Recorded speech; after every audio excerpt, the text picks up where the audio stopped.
ನಾವು. ಈಗ ನೀವು ಈ ಮುಂದಿನ ಚುನಾವಣೆಗೆ ನಿಲ್ಲಬೇಕು ಅನ್ನೋದ್ರ ಬಗ್ಗೆ ಅಥವಾ ಚುನಾವಣೆ ಸ್ಪರ್ಧಿಸ್ತೀರಿ ಅಂತ ಹೇಳ್ತೀರಿ, ಮುಂದಿನ ಚುನಾವಣೆಗೆ ಸ್ಪರ್ಧಿಸ್ತೀರಿ 2028 ವಿಧಾನಸಭೆ ಚುನಾವಣೆಗೆ? ನಾನು ಇದನ್ನೇ ಕೇಳ್ತಾ ಇದೀನಿ. ಖಂಡಿತಪ್ಪ ನಾನು ಬಯಸ್ತೀನಿ. ನಿಮ್ ಕಡೆಯಿಂದ ನನಗೊಂದು ಎನ್ಕರೇಜ್ಮೆಂಟ್ ಬೇಕು. ನೀವು 4 ಜನಕ್ಕೆ ಹೇಳಿರ್ಬೇಕು, ನಿಮ್ದು ವಿಡಿಯೋಗಳು ನೋಡ್ತಾ ಇರ್ಬೇಕು. ನೀವು 4 ಜನಕ್ಕೆ ಹೇಳ್ಬೇಕು. ನನಗನ್ಸುತ್ತೆ ಇಲ್ಲ ನಿಜವಾಗ್ಲೂ ಇವ್ರ ನಾಯಕತ್ವ ತಗೊಂತೀರಂತ ಗೊತ್ತಾದ್ರೆ ನಾನು ನಿಮ್ ಕೆಲಸಗಾರ ರೆಡಿ.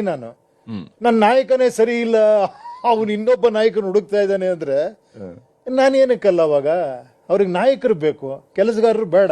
ಆದ್ರೆ ನಿಮ್ಗೆ ಯಾವುದೇ ಇಂಥ ರಾಜಕೀಯ ಪಕ್ಷ ಜೊತೆಗೆ ಹೋಗಬಾರದು ಯಾವುದೇ ರೀತಿಯ ವಿಜಯ್ ಅವರು ಒಂದು ಮಾತನ್ನ ಹೇಳಿದ್ರು, ನನಗೆ ಪೊಲಿಟಿಕಲಿ ಡಿಎಂಕೆ ವಿರೋಧಿ, ಬಿಜೆಪಿ ನನ್ನ ಸೈದ್ಧಾಂತಿಕ ವಿರೋಧಿ ಅದು ಬಿಡಿ. ಅಲ್ಲಲ್ಲ, ಅವರು ಹಂಗೆ ಹೇಳಿದ್ರು. ನಿಮ್ಗೆ ಆ ರೀತಿಯಾದಂತಹ ನಂಬಿಕೆಗಳಿದಾವ? ನನಗೆ ಯಾವ ನಂಬಿಕೆನೂ ಇಲ್ಲ.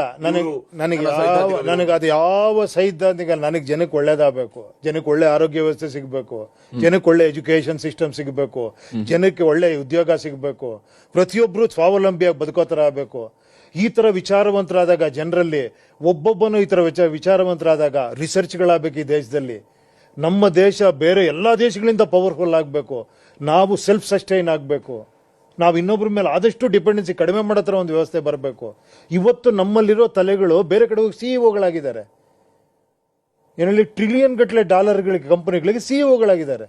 ನಮ್ಮ ದೇಶದ ತಲೆ ಅದು. ನಮ್ಗೆ ಏನಕ್ಕೆ ಆಗ್ತಾ ಇಲ್ಲ ಅದು? ನಮ್ಮಲ್ಲೂ ಆ ಥರದವ್ರು ಇದ್ದಾರೆ. ಆ ಎನ್ಕರೇಜ್ಮೆಂಟ್ ಯಾಕೆ ಸಿಗ್ತಾ ಇಲ್ಲ? ನಾವು ವಿಚಾರಗಳಿಗೆ ಬೆಲೆ ಕೊಡ್ತಿಲ್ಲ, ಎಮೋಷನಲ್ ಆಗ್ಬಿಟ್ಟಿದೀವಿ ನಾವು.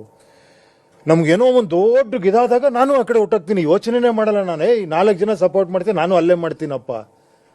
ನಾನೊಬ್ಬ ಇಂಡಿಪೆಂಡೆಂಟ್ ಆಗಿ ಯೋಚನೆ ಮಾಡಬೇಕು. ಅಂಥವ್ರು ಬೇಕು ಈ ದೇಶಕ್ಕೆ.